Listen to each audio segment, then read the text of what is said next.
Hello, good evening to one and all. This is Uday, and you are watching your favorite channel, that is Devoted Classes. Dear brothers and sisters, once more you are most welcome into Devoted Classes, and I have come with one more video before you. Okay, so dear friends, let me tell you that from today I am going to start the classes on literature portion. Okay, so try to understand your literature portion, that is especially those who are preparing for TGT PGT. जो भाई बहन TGT PGT exam की तैयारी कर रहे होंगे 2022 आने वाला, जो 2023 में एग्जाम होने को है फरवरी या मार्च में, उसकी हम बात क्या कर रहे हैं। TGT PGT विशेषकर यूपी की बात कर रहे हैं। इसमें आपको जो लिटरेचर पोर्शन की चर्चा आज से हम करना शुरू कर रहे हैं, जहां से आप देखेंगे जो आपका लिटरेचर पोर्शन है उसमें 4 राइटर आपके हैं। कितने राइटर हैं? 4 राइटर्स। नाम बता दें। पहला विलियम शेक्सपियर, दूसरा आपका जॉन मिल्टन, तीसरा विलियम वर्ड्सवर्थ और चौथा आपके हैं जॉन गाल्सवर्दी। ये 4 राइटर आपको यूपी TGT के लिए तैयारी करना है और इस पे आधारित क्वेश्चन आपको परीक्षा में मिलते हैं। सबसे ज्यादा कवर करता है William Shakespeare, question William Shakespeare पूछे जाएंगे। उसके बाद सेकंड प्लेस पर जॉन मिल्टन साहब हैं, थर्ड प्लेस पर विलियम वर्ड्सवर्थ, फोर्थ प्लेस पर जॉन गाल्सवर्दी हैं। ठीक, तो 4 राइटर आपको पता होने चाहिए। ये 4 राइटर आपको करना है। तो आज हम पहला एक 2 राइटर हमको सबसे अच्छे लगते हैं, जॉन मिल्टन की बात हम करने जा रहे हैं। आज हम देखेंगे जॉन मिल्टन जो है वो उनका बायोग्राफी, उनके वर्क्स, उनका कंट्रीब्यूशन, ये सारी चीजें हम देखेंगे। ध्यान दीजिएगा, जॉन मिल्टन वैसे भी इंपॉर्टेंट है नॉलेज की दृष्टि से, कंप्यूटर की दृष्टि से, नेट वाले, JRF नेट सबके लिए ये राइटर बहुत ही इंपॉर्टेंट राइटर हैं। पूरे दुनिया को जो अपना मास्टरपीस मैग्नम वापस देने वाले, इसका नाम पैराडाइज लॉस्ट है। और बाइबिल के बाद जो पूरे वर्ल्ड में पढ़ी जाने वाली सबसे ज्यादा जो पढ़ी जाने वाली बुक जो इनकी पैराडाइज लॉस्ट है, ऐसे राइटर का हम आज जिक्र करने जा रहे हैं। ठीक, तो हम फैक्ट की बात पहले करेंगे, इसके बाद फिर जैसा होगा समय उस हिसाब से हम काम करेंगे। सिस्टम से हम बताएंगे करके आपको क्रम से समझाते चलेंगे। आइए हम बात करते हैं सबसे पहले जॉन मिल्टन साहब की डेट ऑफ बर्थ, यानी कि बर्थ। इनका बर्थ जो है वो हुआ था 9 दिसंबर 1608। ये डेट याद रखिएगा। बर्थ कब हुआ था? 9 दिसंबर 1608 में हुआ था। अब बर्थ प्लेस की बात कर लेते हैं। प्लेस है इनका chief side bread street London. Chief side bread street London में इनका जो है जन्म हुआ था। आप लोग नोट करते चले। देखिए, यदि आपको अच्छे समझना है तो वीडियो छोड़ के मत जाइएगा, शुरू से अंत तक देखिएगा, तभी आपके समझ में सारा कंसेप्ट आएगा। और बहुत काम चीज है, परीक्षा में अक्सर पूछता है डेट ऑफ बर्थ को लेकर के, डेथ को लेकर के क्वेश्चन जरूर पूछा जाता है। इसलिए आप जो भी चीज बताने जा रहे हैं सब उसको आप अपनी कॉपी लेके बैठे, नोटबुक लेके बैठे, पेन लेके बैठे और लिखते चले। जो चीज आप बता रहे सारी फैक्ट्स हैं, इनको आप ऐसे जैसे है वैसे ही आपको नोट करना है। ठीक, तो पहला बात क्या था? बर्थ कब हुई थी? 9 दिसंबर 1608 में हुआ था। और प्लेस जहां पर पैदा हुए थे, chief side bread street London में पैदा हुए थे। ठीक, अब बात करते हैं हम इनके डेथ की। डेथ है बर्नहिल लंदन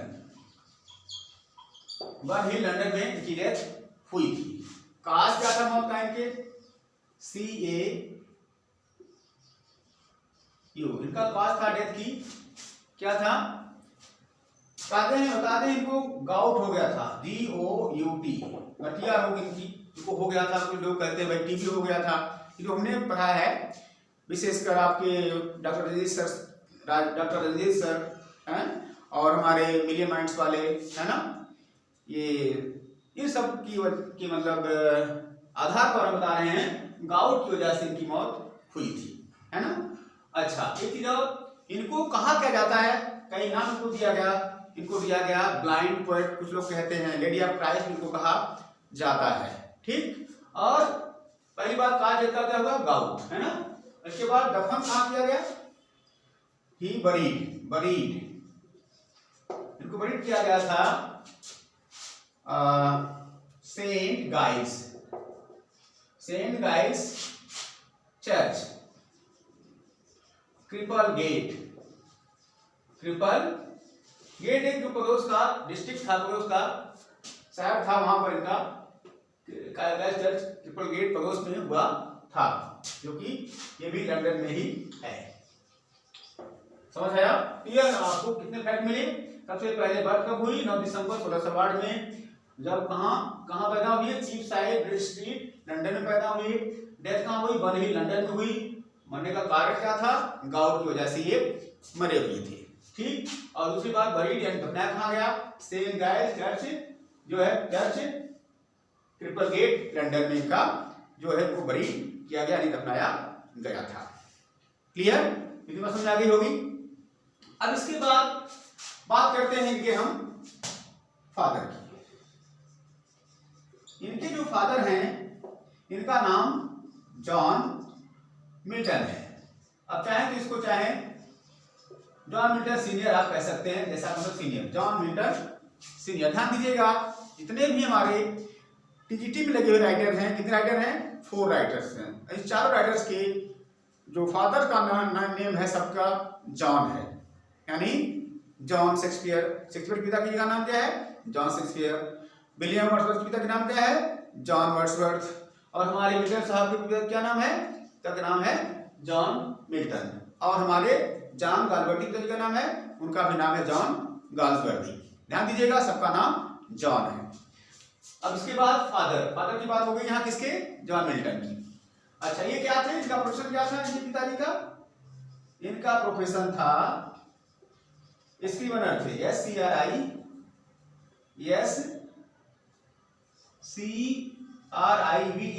क्या को हम नोटरी भी कह सकते हैं। नोटरी मतलब लिखा पढ़ी काम करने वाले, है ना।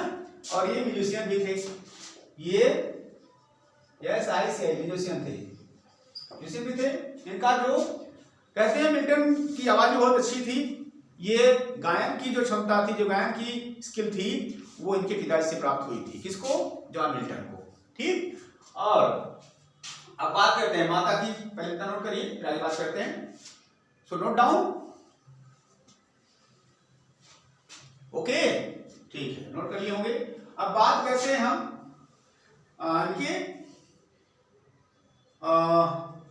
यहाँ पर डेथ बर्नहिल में हुई, लेकिन डेट हम भूल गए। यहाँ पर डेट हम यहाँ देते हैं सबसे पहले, तो डेथ प्लेस हुआ यहाँ, डेट डेथ डेट यानी कब मरे थे, है ना। तो हो गया 8 नवंबर 1674, 8 नवंबर 1674 में ये मरे थे। कहाँ मरे थे, डेथ प्लेस इनका था बर्नहिल लंदन में।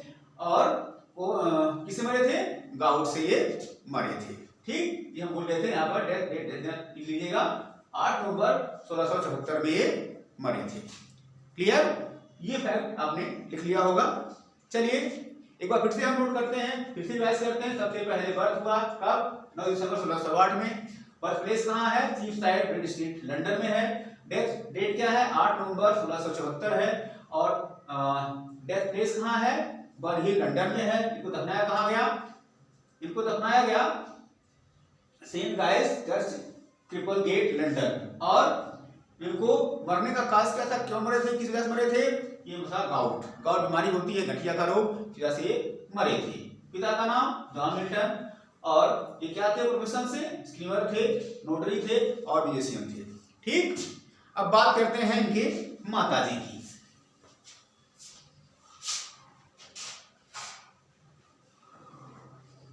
मदर, इनकी मदर कौन है भाई,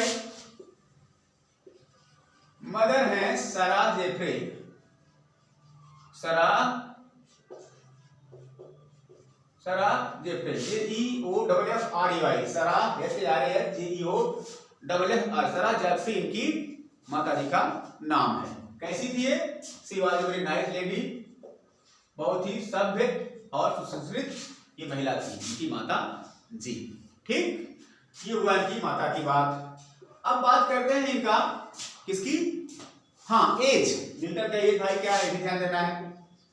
मिल्टन का एज जो है, Milton age of Milton, age of Milton कब से कब भाई, ये है आपका 1625 से 1660 तक का जो एज है, एज ऑफ मिल्टन के रूप में जाना जाता है हिस्ट्री ऑफ इंग्लिश लिटरेचर में। इनका बहुत ही बड़ा योगदान रहा है, इनके नाम से पूरा एज बन गया, जिसे हम कहते हैं 1625 से 1660 तक का पीरियड क्या कहलाता है, एज ऑफ मिल्टन।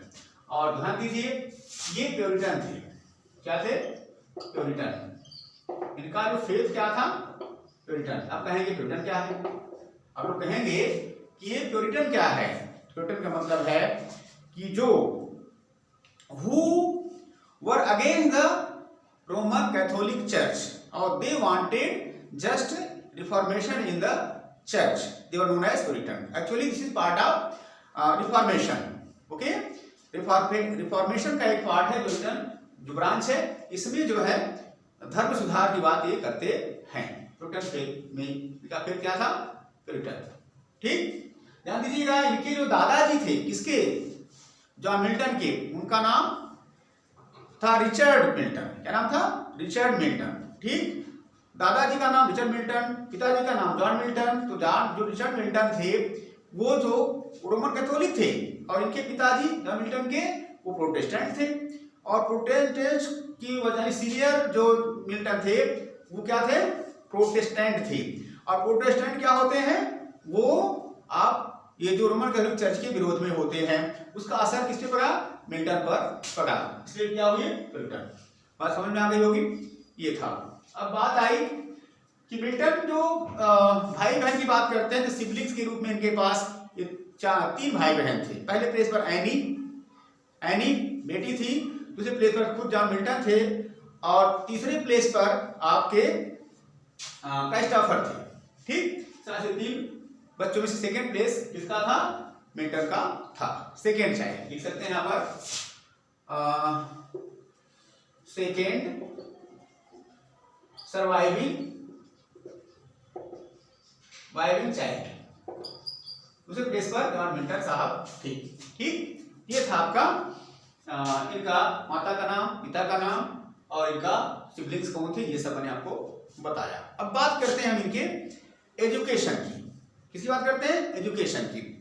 तो एजुकेशन जो इनका सबसे पहले शुरू में इनकी कोई बताते हैं कि इनकी शिक्षा घर पर ही शुरू हुई थी, लेकिन बाद में ये जब 12 वर्ष के हो गए, लिख सकते हैं at the age of 12 he was sent to Saint Paul's school. इनको सेंट पॉल स्कूल में भेजा गया। कहाँ भेजा गया, सेंट पॉल स्कूल में भेजा गया। पहला इनका जो विद्यालय था उसका नाम था सेंट पॉल स्कूल, अलमंडर कह सकते हैं। यहाँ पर इनको भेजा गया, जहाँ पर इनको फ्रेंच, लैटिन और स्पेनिश की कुछ भाषाएं जो है इनको पढ़ने को मिला। वहीं पर एक इनके गुरु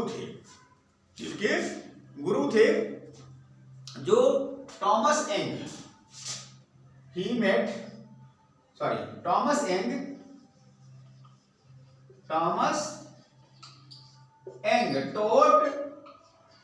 Tod Milton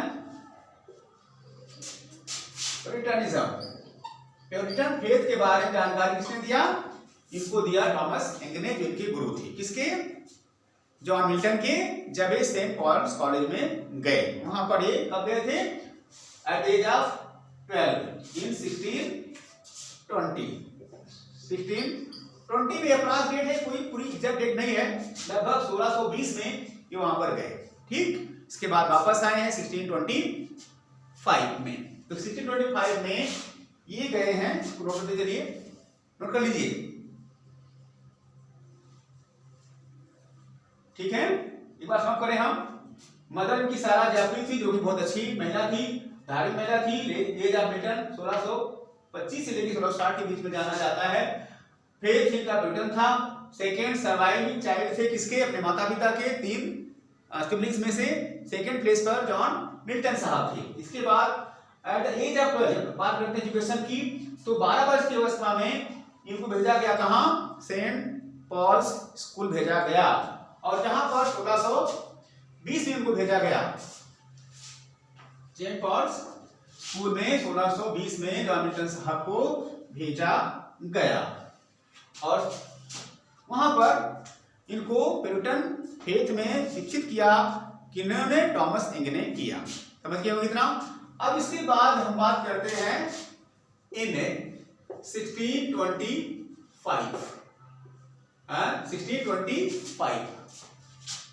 went to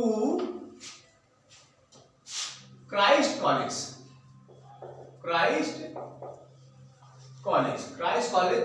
church college को कहते हैं। क्राइस्ट कॉलेज मतलब यहाँ जो जिससे क्राइस्ट वाली बात नहीं है, ईसा मसीह वाली, ये क्राइस्ट कॉलेज का नाम है। यहाँ इनको भेजा गया किसके लिए, for higher education, for higher education 1625 में। ध्यान दीजिएगा, वहां जब गए तो 1626 में वहां पर इनकी एक तरह से क्या कहते हैं, बहस हो गई है ना, या इन करो कि विरोध हो गया, डिस्प्यूट हो गया। जो विलियम चैपल थे, डिस्प्यूट विथ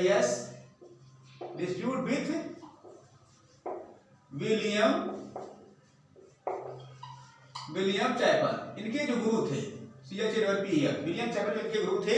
वहां पर 1626 में इनसे कुछ टकराव हो गया, या मनमुटाव कह सकते हैं, या कन्फ्लिक्ट हो गया, जिसकी वजह से इनको क्राइस्ट कॉलेज से निकाल दिया गया, है ना। और फिर वापस आए हैं, कुछ दिनों तक रहे घर पे, और फिर बाद में वापस गए हैं। दोबारा ये जब गए हैं तो इनकी मुलाकात जो है दूसरे जो टीचर आए, दूसरे टीचर थे नैथानियल टवी, TOVEY, मतलब टवी जो थे, इनसे इनकी मुलाकात हुई, और इनके सेकंड टीचर थे। मतलब इनसे पढ़ाई दोबारा नहीं हुई, दोबारा इनकी पढ़ाई किससे हुई, नैथानियल टवी से इनका मतलब शिक्षा हुई, यानी पढ़ाई ये इनके साथ की। उसके बाद ये वहां, हाँ हम बता दें आपको, इनको लेडी ऑफ द क्राइस्ट कहा जाता है। क्यों? क्योंकि ये देखने में बहुत सुंदर थे, औरतों जैसे बाल, है ना, घुघराले, कर्ली, काले ब्राउन कलर के बाल थे, और ओवल शेप चेहरा था, आंखें सुंदर, है ना, तो देखने में बिल्कुल लेडी जैसे लगते थे। इसलिए इनके जो फ्रेंड्स थे या कैम्ब्रिज कॉलेज के रहने वाले लोग इनको लेडी ऑफ द क्राइस्ट कहते थे, और इनको ब्लाइंड पोएट भी कहा जाता है। समझ गए ना। इसके बाद जो है 1626 में जो दोबारा गए, वहां पढ़ाई किया, फिर जाकर के इन्होंने बीए डिग्री लिया। कब? 1629 में इन्होंने बीए की डिग्री वहां से प्राप्त किया। Meaning he passed out his graduation, that is BA, from Christ college, Cambridge university in 1629 he did his BA. Clear? इसके बाद अब जो है 1632 एमए किया इन्होंने 1632 में। कहां से? वही क्राइस्ट कॉलेज से इन्होंने एमए किया। और ये मान लीजिए कि जो जॉन मिल्टन साहब थे, इनको उस समय जितने भी थे, विलियम शेक्सपियर हो गए, या और भी जितने भी राइटर थे, जितने भी लेखक, जितने पोएट थे, सबसे ज्यादा एजुकेटेड कहा जाता। He was the most educated writer of his time. ध्यान दीजिएगा, बहुत इंपॉर्टेंट बात है। He was most educated author of his time. लिख लीजिए, अगला फैक्ट क्या है? Most educated author of his time, ये वहां पर उनको माना जाता है। है ना। अब इसके बाद अगला जो इनके बारे में फैक्ट है, पहले इतना लिख लीजिए। तो हम करें 325 में क्राइस्ट कॉलेज में गए, जहां पर हमने हायर एजुकेशन की शुरुआत करी, लेकिन 1626 में इनका विरोध हुआ किससे, विलियम चैपल से। उनको निकाल दिया एमएसटी से, वापस आए, फिर जो है इनको दूसरा टीचर नेथनियल टॉबी से मुलाकात हुई, जिनके अंडर में उन्होंने पढ़ाई की। इसके बाद यहीं पर इनको टाइटल मिली, निकनेम मिला। क्या मिला निकनेम भाई? इनको निकनेम मिला लेडी ऑफ द क्राइस्ट। क्यों? क्योंकि बहुत सुंदर थे, है ना। ये थे आपका। और जो बीए किया 1629 में, एमए किया 1632 में, अपने समय का सबसे ज्यादा पढ़ा लिखा, सबसे ज्यादा शिक्षित, सबसे ज्यादा डिग्री वाला आदमी या पोएट या राइटर जॉन मिल्टन को कहा जाता है। चलिए आगे बढ़ते हैं।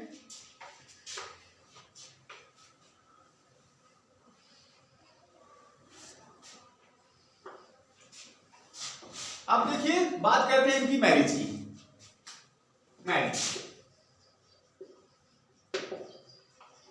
मैरिज भाई साहब ये तो नहीं, इन्होंने 3 मैरिज की है। 3 मैरिजेस ही हैज डन। बात करते हैं पहली मैरिज, सेकेंड मैरिज और थर्ड मैरिज। पहली मैरिज इन्होंने किया था 1642 में, किससे? मैरी पावेल से। दूसरी मैरिज करी थी 1656 में, किससे करी थी? ये है कैथरीन से, CATHERINE, कैथरीन वुडकॉक पूरा नाम है WOODCOCK। और तीसरी मैरिज 16 कुछ लोग 63 मानते हैं, कुछ लोग 1662 मानते हैं। इस मैरिज इन्होंने की थी किससे? एलिजाबेथ मिन्सुल से, ELIZABETH, एलिजाबेथ मिन्सुल, MINSUL। इतनी मैरिज उन्होंने की थी अपने जीवन में। पहला 642 में मैरिज पावेल से, दूसरी 656 में कैथरीन वुडकॉक से, फिर 663 में कुछ लोग, कुछ बुक्स में 662, कुछ राइटर, कुछ हमारे भाई बहन या जो अध्यापक बंधु हैं वो 1662 बताते हैं। 2 मई डेट है, आप इसमें कंफ्यूज मत होइएगा। कहीं कहीं 1663 मिलता है, कहीं कहीं 662 मिलता है। मैरिज इन्होंने किया, ध्यान दीजिएगा। इनकी पहली जो मैरिज थी मैरी पावेल से, ये सफल नहीं रही। ये जो है इनकी बीवी की डेथ हो गई 1652 में। 1652 में इनकी डेथ हो गई, और ये मैरिज बहुत ज्यादा अच्छी नहीं मानी जाती है। इनसे इनके पास 4 बच्चे थे, उनमें से एनी, जॉन, डिबोरा, है ना, करके जो है 4 बच्चे इनको हुए थे। यहाँ पर 1656 में जो दूसरी शादी में किया था कैथरीन वुडकॉक से, ये भी मैरिज जो है ज्यादा समय नहीं चली। 1658 में इनकी भी डेथ हो गई। किसकी? कैथरीन वुडकॉक की। इसके बाद फिर 1663 में इन्होंने शादी करी, किससे? एलिजाबेथ मिन्सुल से। ध्यान दीजिएगा, एलिजाबेथ मिन्सुल आदि से उम्र से भी ज्यादा छोटी थी इनसे, यानी कि मिल्टन साहब की उम्र उसमें लगभग 53-54 वर्ष थी, है ना। 54-55 वर्ष की उम्र, महज 24-25 साल थी। 24-25 साल की इसकी उम्र उस समय थी। इसके बावजूद भी, इतनी एज में डिफरेंस होने के बावजूद भी, इनकी थर्ड मैरिज जो थी वो मोस्ट सक्सेसफुल मैरिज के रूप में जाना जाता है। समझ में आया होगा।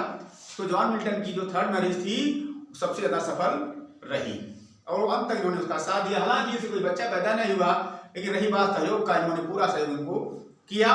मरने कहते हैं कि जब ये अंधे हो गए, तो अंधे होने के बाद इन्होंने जो एलिजाबेथ मिन्सुल है, इनका जो पेंडिंग वर्क थे, पैराडाइज लॉस्ट वगैरह, इसको लिखने में बहुत ज्यादा इनका सहयोग था।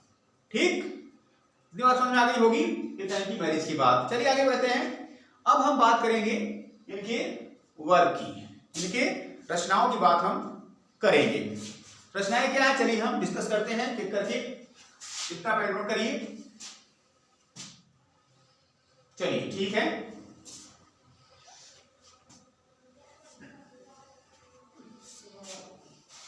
तो रचना की जब बात करते हैं, लिख सकते हैं वर्ब या चीफ वर्ब भी कहा जा सकता है। पहला होटल पीरियड, या सबसे पहले की रचना क्या है? हमने बताया था 15 वर्ष की अवस्था में 2 भजन लिख दिए थे, उसकी काउंटिंग हम नहीं करते। इसके बाद हम आते हैं, सबसे पहले रचना की थी odd on the Christ nativity, odd on nativity जो कि इन्होंने एट द एज ऑफ 21 लिखी थी। 21 वर्ष की अवस्था में इन्होंने odd on the Christ nativity लिखी थी। इन्होंने 21 वर्ष की अवस्था में लिखी कब? 1629 में। 1629 में इन्होंने 21 वर्ष की अवस्था में इसे लिखी। हालांकि ये जो था इनका पब्लिश्ड वर्क नहीं था, मतलब पहले जैसा तो यही है, लेकिन ये पब्लिश्ड वर्क पहला नहीं था। इसके बाद बात करते हैं अगले वर्क की। जो दूसरा वर्क है ऑन शेक्सपियर, ऑन शेक्सपियर, इन्होंने लिखी थी 1630 में, 1630 में, जो कि इनकी सबसे पहली पब्लिश्ड वर्क था। It was the published work, first published work of John Milton, जो कि विलियम शेक्सपियर की याद में लिखा गया था। एपिटॉफ था, किसका? एपिटॉफ, EPITA, एपिटॉफ ऑन शेक्सपियर, शेक्सपियर के डेथ पर लिखा हुआ एक एपिटॉफ है ना। अब आपको लोग को एपिटॉफ क्या भाई? एपिटॉफ का मतलब है ऐसी रचना जो किसी की मरने के बाद उनकी याद में लिखी जाती है। एपिटॉफ उन्होंने लिखा था 1630 में, ध्यान दीजिएगा। इसको बताते हैं लिखी तो गई थी 1630 में, लेकिन पब्लिश हुई थी 1632 में। कुछ लोग मानते रहे नहीं, 1630 लिखी भी गई थी, पब्लिश नहीं हुई थी 1630 ही में। आयोग ने अपनी बात जो 1620 जबकि जो 2021 में एग्जाम हुआ था उसमें जो 1630 को माना है। तो फिलहाल दोनों डेट ध्यान रखिएगा। उसमें दिया क्या है ऑप्शन में, अगर दोनों दिया हो तो 1630 आयोग के हिसाब से सही होगा, और केवल एक दिया 1632 यही आप करेक्ट मानिएगा। 1632 मतलब दोनों में से जो दिया हो वही करेक्ट हो जाएगा। ठीक, ये था आपका क्या ऑन शेक्सपियर, जो 1630 में लिखा गया था। ठीक, उसी में आपको फेमस लाइन मिलेगी। कैसी? इसी में फेमस लाइन आपको जो जॉन मिल्टन साहब ने विलियम शेक्सपियर के लिखी है वो इस तरह से होगी, what needs my Shakespeare, what needs my Shakespeare for his honoured wounds, what needs my Shakespeare for his honored wounds, the labor of an age in piled stones, the labor of an age in piled stones, dear son of memory, dear son of memory, great heir of fame, what needest thou such a great heir of fame, what needest thou such great heir of fame। इस तरह से line सी से आपको मिलेगी, epitaph के रूप में लिखी गई है, जॉन शेक्सपियर यानी जॉन मिल्टन के द्वारा लिखी गई है। समझ में आ गया होगा?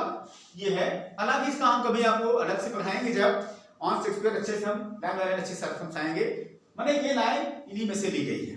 तो ये था आपका सबसे पहला पब्लिश वर्क 1630 में। ध्यान दीजिएगा, जब 1632 में विलियम शेक्सपियर का सेकेंड जो है सेकेंड फोलियो आई थी, उसमें जो है एनिमसली ये पब्लिश हुआ था ऑन शेक्सपियर। क्लियर? ये था आपका दूसरा वर्क, जो सबसे इंपॉर्टेंट वर्क था। सबके बाद तीसरा वर्क क्या था भाई का?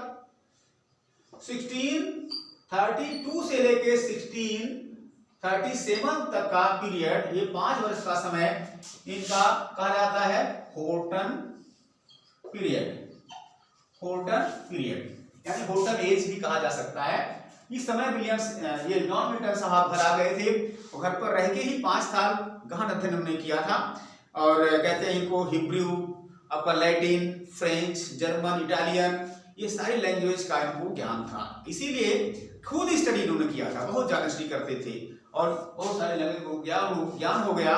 इनको सबसे ज्यादा टैलेंटेड और सबसे ज्यादा पढ़ा लिखा जो है एजुकेटेड पोएट इनको माना जाता है, किसी वजह से, क्योंकि ये बहुत ज्यादा सेल्फ स्टडी करते थे और बहुत ज्यादा इनके पास नॉलेज था।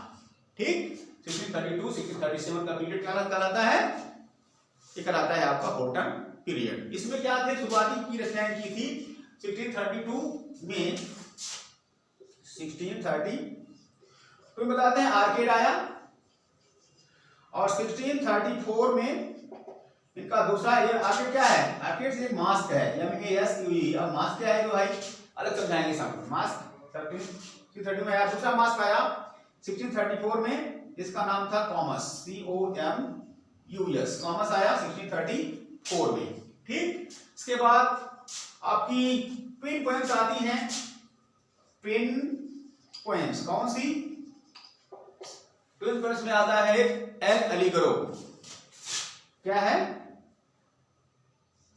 एल अलीगरो, ALLEGRO, अलीगरो, और इल पेंसरोसो, PENSOROSO, इल पेंसरोसो, ये दो रचनाएं आई ट्विन पोएम्स के रूप में। ये बताते हैं कि 1632 टू 1633 के बीच में ये दोनों पोएम्स आई। ठीक, समझा गया, एल अलीगरो और एल इल पेंसरोसो बहुत इंपॉर्टेंट पोएम्स हैं। इसी में आपको मेलांकली मैन और हैप्पी मैन या जॉयस मैन की बात करेंगे, है ना। तो ये था आपका, क्या था इनका, ट्विन पोएम्स या सिस्टर पोएम्स, इल पेंसरोसो और एल अलीगरो, जो इन्होंने लिखा था 1632 टू 1633 में। क्लियर, मैराविट जैस, चलिए उठा देते हैं। अब इसके बाद हम बात करते हैं इनके आगे जो अन्य वर्क्स हैं। देखिए 1630, ध्यान दीजिए हॉटन पीरियड चल रहा है। 1637 में इन्होंने जो वर्ल्ड फेमस एलिजी लिखी, जिसका नाम है लिसिडास, LYCIDA, यह लिसिडास इन्होंने लिखी। ठीक है, लिसिडास क्या है, पैस्टोरल एलिजी है, पैस्टोरल एलिजी है, जिसको जॉन मिल्टन साहब ने लिखी। इसकी याद में इनके एक कॉलेज फ्रेंड थे जिनका नाम था क्या, इनका नाम था आपका एडवर्ड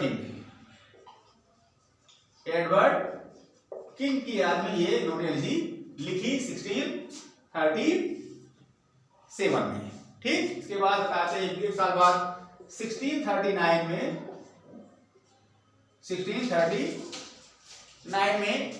इन्होंने एक दूसरी एलिजी लिखी, एपिटोपियम, EPITAPHIUM, डेमोनिस,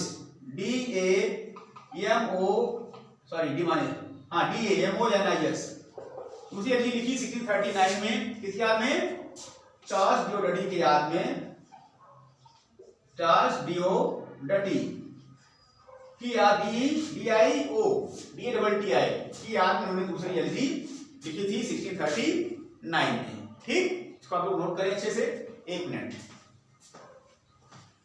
इन्होंने लिखी, लिखिए तब तक।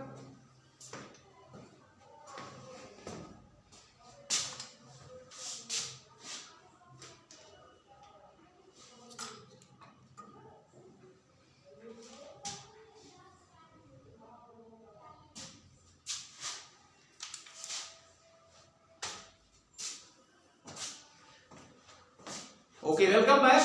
यहाँ पर सिस्टर टाइम में क्या लिखी, एपिटोपियम में लिखी चार्ल्स डिओडटी की याद में, जो कि जब वर्ल्ड टूर पर गए थे उस समय इनकी डेथ हो गई थी, उन्हीं की याद में उन्होंने दूसरी एलिजी लिखी 1639 में। ये था आपका हॉटन पीरियड में जो लिखा गया विशेषकर जो रचनाएं थी, ये हमने आपको समझाया। फर्स्ट पेज में इसको कहते हैं, फर्स्ट पेज रचना यहाँ पर आपको आपने देखा। अब इसके बाद हम सेकेंड पेज की बात करते हैं। यहाँ पर 1644 में इन्होंने बहुत ही फेमस एक पैम्फलेट लिखा, जिसका नाम था एरियोपेजिटिका,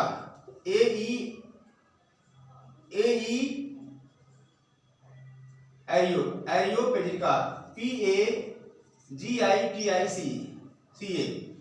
एरियोपेजिटिका नाम की जो इन्होंने रचना लिखी, जो कि फ्रीडम ऑफ प्रेस पर आधारित थी, 1644 में लिखी। ठीक, और 1643 में इन्होंने लिखा एक दूसरा पैम्फलेट जिसका नाम था ऑफ एजुकेशन। इन्होंने 1643 में लिखी। ठीक, इस तरह से कई बार इन्होंने लिखा था। एक और लिखा था 1649 में इन्होंने लिखा था टेनर ऑफ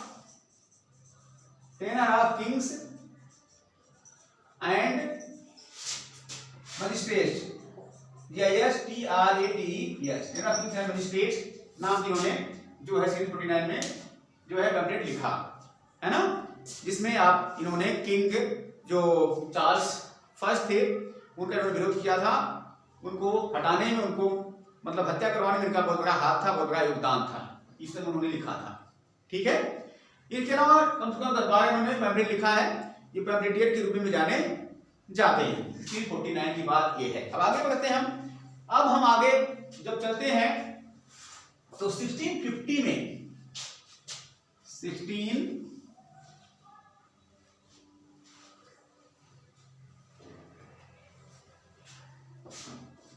1670 में लिखते हैं हिस्ट्री ऑफ ब्रिटेन उन्होंने लिखा था। इसके अलावा अब बात करते हैं इनके जो सबसे अच्छा राइटर जो है, बेस्ट यानी मास्टरपीस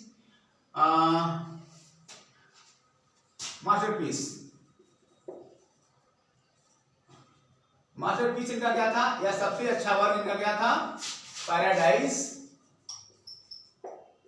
लॉस्ट की बात हम करते हैं। पैराडाइज लॉस्ट में लिखा था, समझिए 1658 में स्टार्टेड, लिखना शुरू किया, 1665 में कंप्लीट हुआ और 1667 में पब्लिश हुआ, PUBLISHED पब्लिश हुआ। कब हुआ? 1667 में पहली बार पब्लिश हुआ। ध्यान दीजिएगा, लिखना शुरू किया था 1658 में, पूरा हुआ था 1665 में और कंप्लीट हुआ 1667 में। बात करते हैं पैराडाइज की, जिस पर इनकी पूरी जो फेम निर्भर करती है पूरे वर्ल्ड में, इसी के लिए जाने जाते हैं। इन्होंने इपिक पोएट भी इनको कहा जाता है।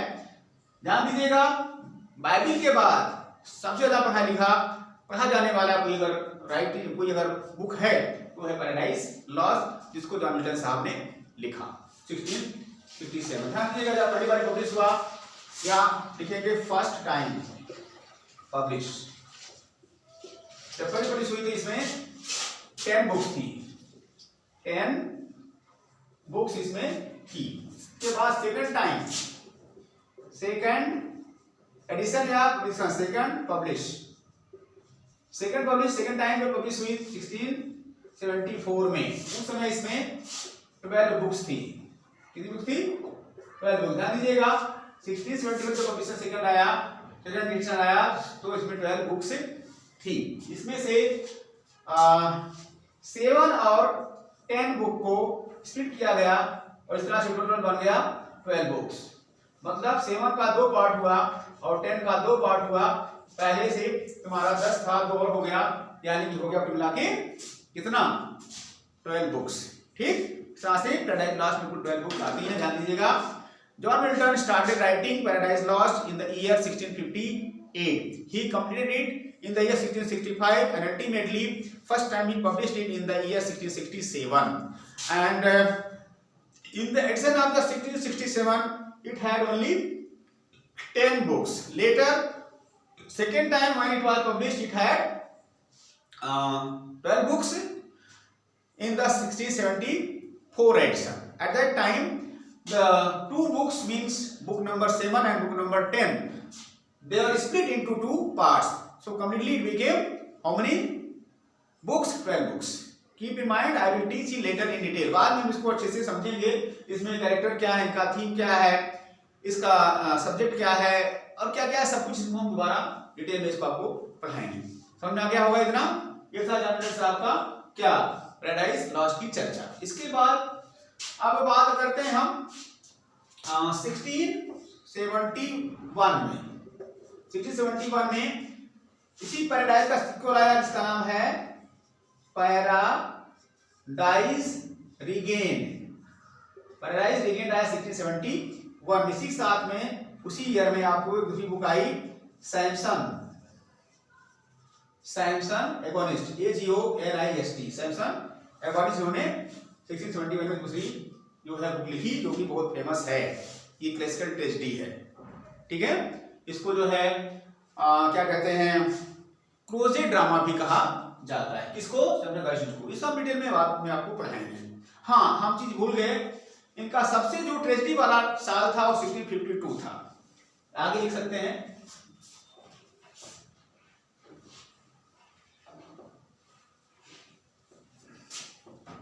कितना होगा, most tragic year of John Milton's life. वो क्या था? सबसे ज्यादा ट्रेजिकल जो ईयर था मिल्टन की लाइफ का, वो था 1652। क्या हुआ भाई, क्यों ऐसे कहते हैं? पहली बात, ये खुद ब्लाइंड हुए, गॉट कंप्लीटली ब्लाइंड, यानी मिल्टन पूरी तरह से अंधे हो गए। दूसरा, हिज फर्स्ट वाइफ डाइड, पहली पत्नी की मरी। Third, his son died. इस तरह से तीन दुर्घटनाएं इनके, तीन ट्रेजेडी इनके 1652 में हुई थी। क्या? पहला कि ये खुद ब्लाइंड हुई पूरी तरह 1652 में। 1652 में ही इनकी पहली वाइफ यानी कि जो मैरी पावेल थी, उनकी डेथ हुई। और तीसरा, इनका जो बच्चा बेटा था वो जॉन, वो भी इसी साल मरा था। ये तीन दुर्घटनाएं या तीन ट्रेजेडी इनके लाइफ में उसी समय हुई थी, इसलिए इस ईयर को हम मोस्ट ट्रेजिक ईयर कहते हैं। ध्यान दीजिएगा, मिल्टन जो थे वो 1650 में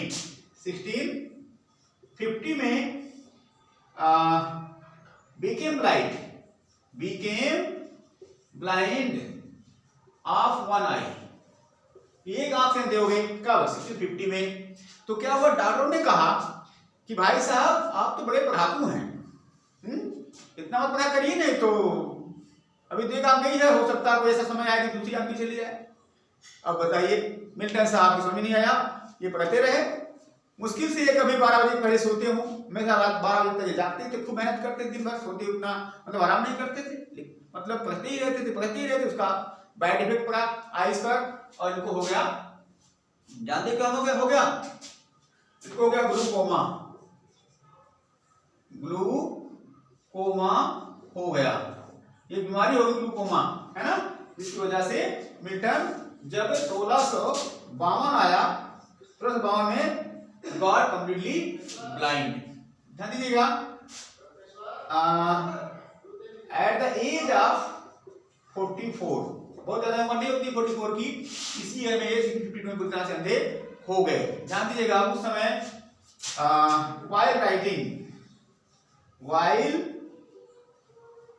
while writing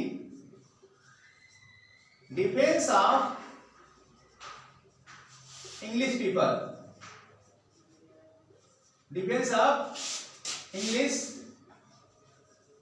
जब साहब लिख रहे थे तभी पूरी तरह से अंधे हो गए 1652 में, ठीक, तभी पूरी तरह से अंधे हो गए। अब इसके बाद तब भी इन्होंने हिम्मत नहीं हारी, और उसके बाद अपने बेटों की सहायता से, अपनी पत्नी की सहायता से, इनके एक दोस्त थे एंड्रयू मार्वल की सहायता से इन्होंने जो है आने वाली जो रचनाएं थी उन्होंने पूरा करी, है ना। उसी समय सबसे फेमस इसने रचना करी 1652 में। ध्यान दीजिएगा,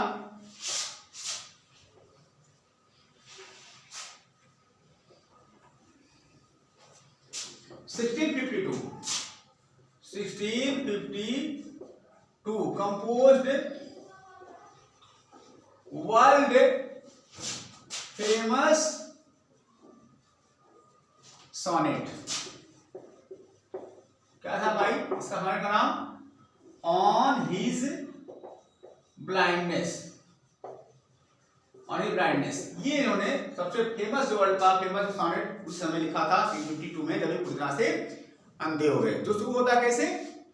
when I consider how my life is spent, ere half my days, and that one talent which that to hide lodged with me useless, though my soul more bent to serve there with my Maker and present my true account, lest he returning child.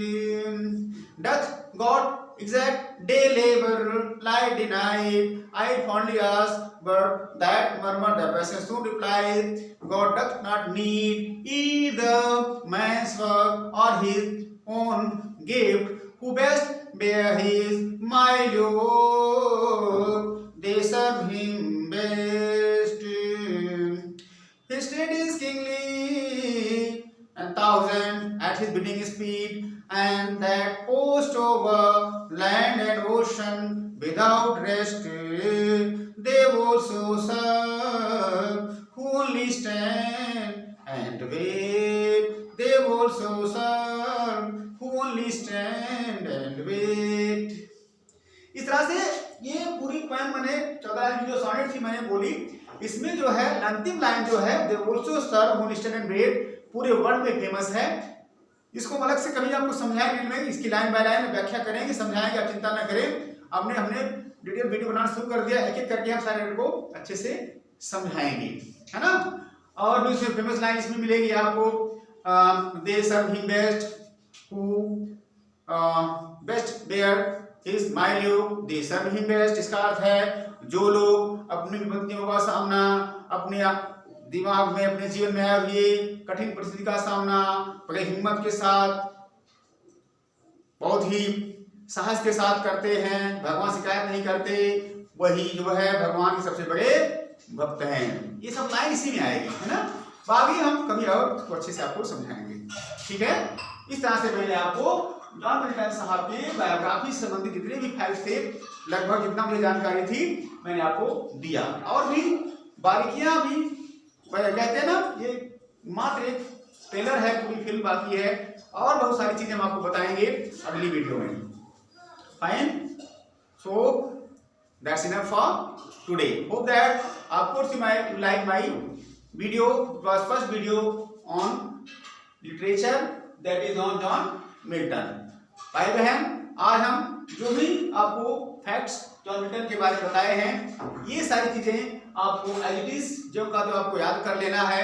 परीक्षा में 2-4 question इसमें आपको जरूर मिलेंगे, 100% आपको 2-4 question इससे मिलना ही मिलना है। अगली वीडियो में जो बनाएंगे आपको बताएंगे, उसमें पैराडाइज क्लास के बारे में डिटेल करेंगे, एलोपेडिका के बारे में डिटेल करेंगे, और जितनी चीजें हैं सब कुछ हम डिटेल में करके बताएंगे, ठीक।